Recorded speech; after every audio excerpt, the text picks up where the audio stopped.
लटका रहा था ये भी उसने फिर ये वाक्य कहा है।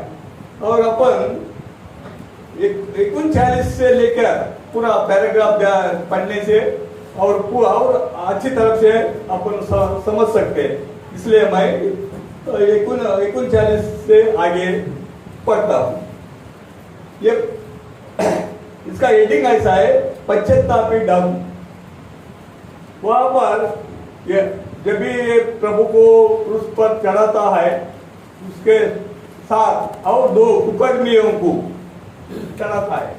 वो लोग गुनहगार था और यीशु के साथ वो दोनों को भी वहां पर क्रूस पर लटकाता है। तभी ये तीनों के बीच में कुछ संभाषण होता है। 2 गुनहगार और निरपराध प्रभु, ये दोनों के ये तीनों के बीच में कुछ संभाषण होता है। वो थोड़ा 4-5 वाक्य मैं आप लोगों को पढ़ के सुनाता हूँ। 39, जो वहां लटकाए गए थे उनमें से एक अपराधी यह कहकर उसको निंदा कर रहा था, क्या तुम मसीहा नहीं? अपने आप को भी बचाओ और हमें भी बचाओ। पर दूसरे ने उसे डांट कर कहा, क्यों तुम परमेश्वर से भी नहीं डरता? तू भी तो इसी निर्णय का अंतर्गत दंड पा रहा है और वास्तव में हमारे साथ तो न्याय हुआ है, क्योंकि हम तो अपने करने का उचित फल भोग रहे हैं, परंतु इस मनुष्य ने कोई अपराध नहीं किया। तब उसने कहा, यीशु जब तू अपने राज्य में आए तो मुझे स्मरण करना। उसने उससे कहा, मैं तुझसे सच कहता हूँ कि आज ही तू मेरे साथ स्वर्गलोक में होगा। यही आखिरी वचन प्रभु ने कहा। उसने उससे कहा, मैं तुझसे कहता हूँ कि आज ही तू मेरे साथ स्वर्गलोक में कहा। यहाँ पर का अपन दूसरा क्या देखता है, या 39 के वचन से देखने से वहां पर प्रभु के साथ 2 कुकर्मी जो दंड पाने का लायक था, उस पर मरण पाने का लायक था, ऐसा लोगों को वहां पर क्रूस पर लटकाया गया। और बीच में प्रभु यीशु को क्रूस पर दे दिया। और ये तीनों का संभाषण देखने से इसमें 40वां वाक्य में आप अपने को खुला मालूम पड़ता है। वो ये चोर दूसरे चोर से कहता है कि अपना अपन जो कर्म किया उसका तो अपन दंड पा रहा है, वो बराबर है, लेकिन ये मनुष्य ने कुछ भी अपराध नहीं किया, फिर इसको दंड हो रहा है, दंड दिया जा रहा है, ये अन्याय। फिर आजकल अपन क्या देखते हैं, अपन ये पृथ्वी के ऊपर दोनों मनस्तत्व लोगों को देखते हैं। एक ऐसा रहता है पश्चाताप होने वाला, और एक पश्चाताप नहीं होने वाला। जीवन भर भी हम कहते हैं हम क्रिस्ती लोग हैं, हम फलाना है, हम ऐसा है वैसा है, लेकिन कोई लोग जीवन भर आखिरी तक भी पश्चाताप नहीं होते और परमेश्वर के चरण में पूरा तरीके से नहीं देते। अपन खाली है चल जाते हैं, सब कुछ करते हैं और सभी आराधना में अपन भाग लेते हैं, दान धर्म करते हैं और चंदा देते हैं, सब देते हैं, लेकिन पूरा पश्चाताप नहीं करते। पूरा पश्चाताप नहीं करने से क्या होता है, पूरा मरण का दंड अपन उठ के लेते। अपन पूरा विश्वास से जब भी परमेश्वर के साथ पश्चाताप होएगा, तभी अपने को परमेश्वर अपने को अपना अपराधों से छुड़ाएगा। यहाँ पर यही कहता है। एक चोर कहता है, अब अपन तो बुरा काम किया है, अपन ये दंड का पात्र है। और दूसरा क्या कहता है, उसको खुद को बचाने के लिए क्या कहता है कि तुम मसीहा है ना, प्रभु से कहता है वो तुम मसीहा है, फिर तुम अपने को भी बचाओ और हमें भी बचाओ। यानी वो बचने के लिए एक रास्ता ढूंढ रहा है। फिर आजकल अपन लोग भी ऐसे ही करता है, अपन गलतियां करता है और गलतियां से सुधार अपन बाजू होने के लिए यानी बचने के लिए ऐसा परमेश्वर को भी कभी कभी निंदा करता है और परमेश्वर को भी नाम रखते हैं। ये एकदम गलत बात है। परमेश्वर सच्चा है, उसका वचन सच्चा है। जो पश्चाताप नहीं होगा उसको दंड मिलेगा ही मिलेगा। इसलिए अपन संपूर्ण जीवन में संपूर्ण विश्वास से जीना चाहिए। अपन गलतियां किया है, वही गलतियां जीवन भर करते रहना और वही बार बार याद करना, वो बराबर नहीं है। परमेश्वर का वचन से कहता है कि रोम 23 में अनेक लोगों ने पाप किया है, कोई भी इधर पवित्र नहीं है। ये दुनिया के अंदर कोई भी पवित्र नहीं, कुछ ना कुछ, या छोटा हो मोटा हो, गलत है, पाप है, अपराध है। लेकिन हरेक कोई ना कोई गलती करता है। कोई लोग तो 100 झूठ बोलता है एक दिन में, कोई लोग समझो 1-2 बोलता रहेगा। इसका मतलब ये भी पाप है, वो भी पाप है। 100 बोलने वाला भी पापी है और 1-2 बोलने वाले भी पापी है। इसलिए वचन में ऐसा कहा गया है कि सभी लोग पाप किया है, इसलिए परमेश्वर का महिमा अपन नहीं पा रहा है। यानी परमेश्वर का राज्य में जाने के लिए अपन योग्य नहीं बन रहा है। इसलिए अपन क्या करना चाहिए? योग्य बनना चाहिए।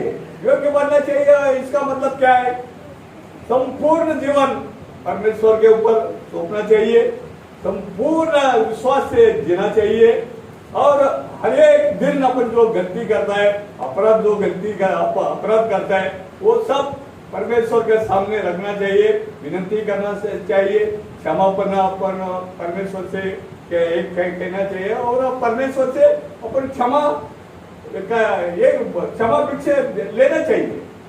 फिर ऐसा जो कोई करता है, ऐसा लोग परमेश्वर का राज्य में जाने के लिए उचित ठहराएगा और वही लोग परमेश्वर के पास जाएगा, परमेश्वर के राज्य में स्वतंत्र होएगा, ऐसा मैं विश्वास करता हूँ।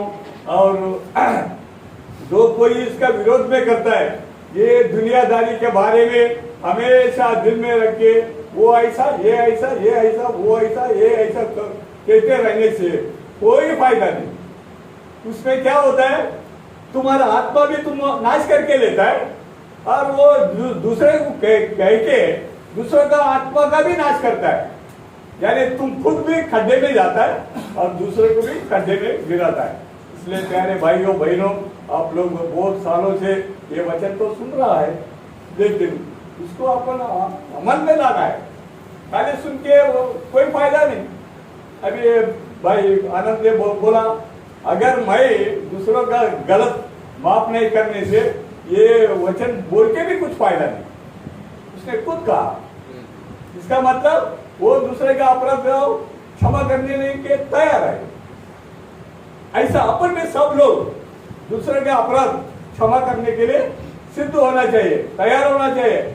वो सामने का आदमी कितना भी गलत हो, कितना भी गुनाह किया रहेगा, तो अपने को मारा भी रहेगा, फिर भी अपन क्षमा करना चाहिए। जैसा परमेश्वर ने यीशु ने दुनिया को प्रेम किया, दुनिया का पूरा पापों को उसके ऊपर उठा के लिया और वो अपने लिए मरण पाया और कितना अपने लिए क्रूस पर लटक के कितना अपने लिए तो उसने कितना पीड़ा सहाया। इसलिए प्यारे भाइयों, अपन कितना भी दिन चर्च में आने से कोई फायदा नहीं। अपन सचमुच क्रिस्ती होना चाहिए, क्रिस्त रहना चाहिए। इसलिए ये 7 वाक्यों के ऊपर सिर्फ आज का दिन नहीं है। कोई लोग खाली शुक्रवार, गुड फ्राइडे, खाली गुड फ्राइडे को ये 7 वाक्य याद करते हैं, ये गलत है। हमेशा दिल में रहना चाहिए ये 7 वाक्य, हमेशा दिल में रहने से फायदा है। और परमेश्वर का कोई भी वचन हो, पूरा बाइबल किसके ऊपर आधार है? विश्वास और प्रेम के ऊपर आधार है। ये दोनों अपने जीवन में हमेशा रहने चाहिए। ऐसा रहने से अपन परमेश्वर का राज्य में जाएगा और जो कोई आत्मा नहीं पाया वो लोग आत्मा के लिए परमेश्वर से विनती करना चाहिए। आत्मा मिलने से ऑटोमेटिक मेरे ख्याल से कोई भी आदमी हो या औरत हो, पवित्र आत्मा मिलने से ऑटोमेटिक सुधर जाता है, उसका लक्षण अलग हो जाता है। उसका पहले का जीवन और पवित्र आत्मा पाने का बाद जो जीवन है उसमें बहुत फर्क दिखने को भी आता है। और इसलिए मैं आप लोगों से यही विनती करता हूँ, आप लोग सबसे पहला पवित्र आत्मा के मिलने के लिए प्रेरित कीजिए। सभी लोग पवित्र आत्मा पाइए और सभी लोग पवित्र आत्मा से चलकर हमेशा अपना पास्टर हमेशा ये उपदेश देते रहते, दूसरे को क्षमा करो, दूसरे को क्षमा करो, दूसरे तुम कितना भी प्रेयर करने से फायदा नहीं, दूसरे को क्षमा करो। लेकिन अपन यहाँ से सुनता है, यहाँ से छोड़ देता है। ऐसा करने से कोई फायदा नहीं। ये एक दूसरे को नहीं क्षमा करता है तो वो परमेश्वर का राज्य में कभी भी नहीं जा सकता है। ये सच है, ये सच अपन दिल में लेना चाहिए और वो वचन के हिसाब से अपन चलना चाहिए। जैसा ये अपराध किया आदमी उसका गलती मानकर यीशु से प्रेयर किया कि यीशु आज मुझे याद कर, आप स्वर्गलोक में जाएगा, आज ही मुझे याद कर। फिर यीशु ने उससे क्या कहा, आज ही तुम मेरे साथ स्वर्गलोक में रहेगा। ऐसा अपन कितना भी गुनाह किया रहेगा तो परमेश्वर से विनती करना चाहिए और पश्चाताप होना चाहिए। पश्चाताप में हम बोले तो भी बहुत फर्क है। रियल पश्चाताप, सच से पश्चाताप होना चाहिए, खाली ऊपर से नहीं। ऊपर से पश्चाताप होने से कोई फायदा नहीं और ऊपर से बड़ा प्रार्थना करने से भी कोई फायदा नहीं और खाली सैनिक करने से भी कोई फायदा नहीं। रियल पश्चाताप सचमुच अपन बदलना चाहिए। सचमुच बदलने से अपना फायदा है। फायदा क्या है, परमेश्वर ने क्या कह के लिए आया, अपने को उसका राज्य में लेके जाने के लिए आया और उसी के लिए वो मध्यस्थी का प्रार्थना कर रहा है। और अपन सभी लोग उसका राज्य में जाना, हरेक आत्मा उद्धार पाना उसका मतलब है, उसका इच्छा है। फिर वो अगर इच्छा पूर्ण करने का रहेगा तो अपन पूर्ण पश्चाताप होना चाहिए। जैसा ये मुकर्मी ने जो अपराधी किया आदमी ने पश्चाताप किया, ऐसा अपन पश्चाताप होना चाहिए और परमेश्वर का राज्य में प्रवेश होने के लिए अपन तैयार होना चाहिए। फिर मैं आज यही कहना चाहता हूँ, इतना दिन क्या रहेगा, नहीं किया रहेगा, बड़ा दूसरों को माफ किया रहेगा, नहीं किया रहेगा और वचन भी बराबर सुना रहेगा, नहीं सुना रहेगा, कोई लोग खाली ऊपर से सुना रहेगा, वो सब छोड़ दो, गलत जीवन सब छोड़ दो। क्योंकि वचन यहाँ कहता है कि जुना बात सब गया, वो छोड़ दो, आज नया बात पकड़ो, नया जीवन पकड़ो, नया मार्ग पकड़ो, नया उद्धार का मार्ग पकड़ो और नया उद्धार के रास्ते में चलो तो आपका फायदा, हमारा फायदा, पूरा कक्षा का फायदा, पूरा दुनिया का फायदा। इसलिए फायदा करने के लिए प्रभु यीशु क्रूस पर लटका रहा है। इसलिए प्रभु को याद करो और प्रभु का वचन पालो और प्रभु जैसा चला वैसा आप चलने के लिए कोशिश करेंगे। इतना मेरा विनती है।